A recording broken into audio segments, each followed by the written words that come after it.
ಮತ್ತೆ ನನ್ನ ಮಗಳು ಆ ಮನೆಗೆ ಬಂದಾಗಲೇ ನಾನು ಸರಿ ಹೋಗಿದ್ದು.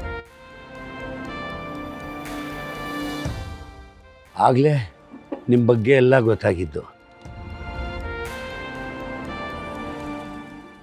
ಈಗಲಾದರೂ ನಿಮಗೆ ನಮ್ಮನ್ನೆಲ್ಲ ನೋಡಬೇಕು ಅಂತ ಅನಿಸ್ತಲ್ಲ. ನಮಗೂ ಒಬ್ಬರು ತಾತ ಇದ್ದಾರೆ, ಮಾವ ಇದ್ದಾರೆ ಅಂತ ಹೇಳ್ಕೊಳಕ್ಕೆ ಖುಷಿ ಆಗುತ್ತೆ ಅಲ್ವೇನಾ? ಹೌದೌದು ಹೌದು ತಾತ. ಅದ್ರಲ್ಲೂ ನಿಮ್ದು ಮೀಸ ಇದೆಯಲ್ಲ, ನೆಕ್ಸ್ಟ್ ಲೆವೆಲ್ ಬಿಡಿ. ಹಳೆ ರಾಜರ್ ನೋಡ್ದಂಗೆ ಆಗತ್ತೆ. ಹೌದು.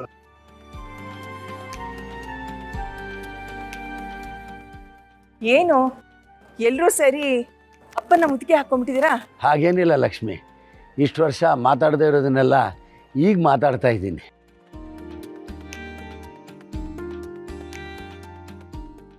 ಅಪ್ಪ, ಅಣ್ಣನ ಮಗ ಬರ್ತಾನೆ ಅಂದ್ರಲ್ಲ, ಇನ್ನೂ ಬಂದಿಲ್ಲ. ಎಷ್ಟೊತ್ತಾಗ್ಬೋದು? ತನು ಫೋನ್ ಮಾಡಮ್ಮ. ಸರಿ.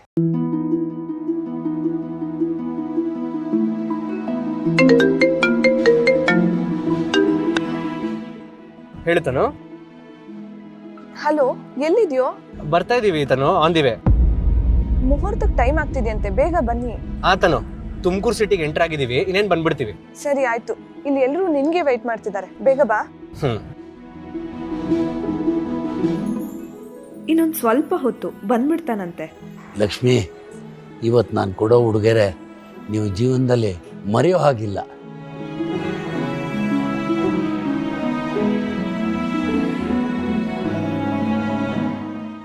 ತಾತ, ಅವಾಗಿಂದ ಅದೇನೋ ಉಡುಗೊರೆ ಕೊಡ್ತೀನಿ ಅಂತ ಹೇಳ್ತಾನೆ ಇದ್ದೀರಾ. ಅದೇನು ಅಂತ ಹೇಳಿಬಿಟ್ರೆ ನಾವು ಖುಷಿ ಪಡ್ತೀವಿ. ಅದನ್ನು ಹೇಳೋದಕ್ಕಿಂತ ನೀವು ಕಣ್ಣಾರ ನೋಡಬೇಕಮ್ಮ. ಅದು ನನ್ನ ಮಗಳಿಗೆ ಮಾತ್ರ ಅಲ್ಲ, ನಿಮ್ಮೆಲ್ರಿಗೂ ಖುಷಿ ಕೊಡುತ್ತೆ.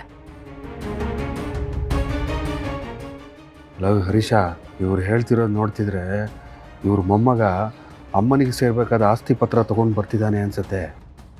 ಹೌದೌದು, ನನಗೂ ಹಾಗೆ ಅನ್ನಿಸ್ತದೆ. ಆ ಆಸ್ತಿ ಪತ್ರ ನಮ್ಮ ಕೈಗೆ ಬಂದರೆ ನಮ್ಮ ಕಷ್ಟಗಳೆಲ್ಲ ಕಳೆದು ಹೋಗುತ್ತೆ ಕಣೋ, ನಾವು ಶ್ರೀಮಂತರಾಗ್ಬಿಡ್ತೀವಿ. ಆದರೂ ಅದೇನು ಅಂತ ಒಂದು ಸಣ್ಣ ಹಿಂಟು ಗೊತ್ತಾಗಿದ್ರೆ ಚೆನ್ನಾಗಿರೋದು ಅನ್ಸುತ್ತೆ. ಏನಂತ್ಯ? ಯೋಚನೆ ಮಾಡಬೇಡವಾ, ನಾನು ತಾತನ ಹತ್ರ ಬಾಯಿ ಬಿಡಿಸ್ತೀನಿ. ನೀವು ಇಷ್ಟೆಲ್ಲ ಹೇಳ್ತಿದ್ದೀರಲ್ಲ, ಅದೇನು ಅಂತ ನಮ್ಗೆ ಬೇಗ ತಿಳ್ಕೊಬೇಕು ಅಂತ ಆಸೆ ಆಗ್ತಿದೆ. ನೀವು ಪೂರ್ತಿ ಹೇಳಿದ್ರು ಪರವಾಗಿಲ್ಲ, ಒಂದು ಸಣ್ಣ ಹಿಂಟ್ ಕೊಡಿ ಸಾಕು. ಲಕ್ಷ್ಮಿ, ನನ್ನ ಮೊಮ್ಮಗ ನನ್ನ ಮೊಮ್ಮಗಳನ್ನ ಕರ್ಕೊಂಡ್ ಬರ್ತಾ ಇದ್ದಾನೆ.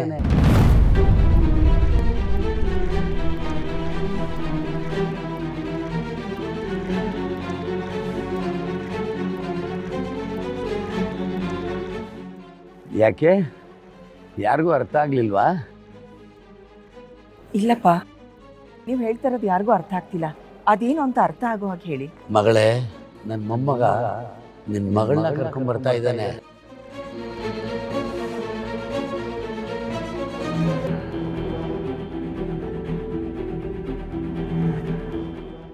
ನೀವು ಈ ರೀತಿ ಸುಮ್ಮನೆ ಇದ್ರೆ ನಮಗೆಲ್ಲ ಗಾಬರಿ ಆಗುತ್ತೆ. ಮೊದಲೇ ಶಕುನಗಳು ಸರಿ ಇಲ್ಲ, ಎಲ್ಲ ಸರಿಯಾಗಿದೆ ತಾನೆ? ಜಾನ್ವಿಯವರು ಸಮುದ್ರ ನೋಡಬೇಕು ಅಂತ ಆಸೆ ಪಟ್ಟರು, ಕರ್ಕೊಂಡು ಹೋದೆ. ಅಲ್ಲಿ ಕಾಲ್ ಜಾರಿ ಸಮುದ್ರ ಬಿದ್ದುಬಿಟ್ರು.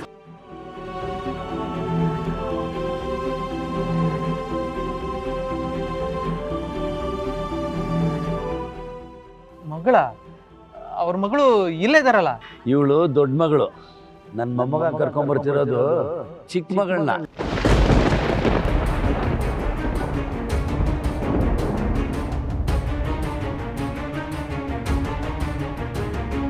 ಲಕ್ಷ್ಮೀ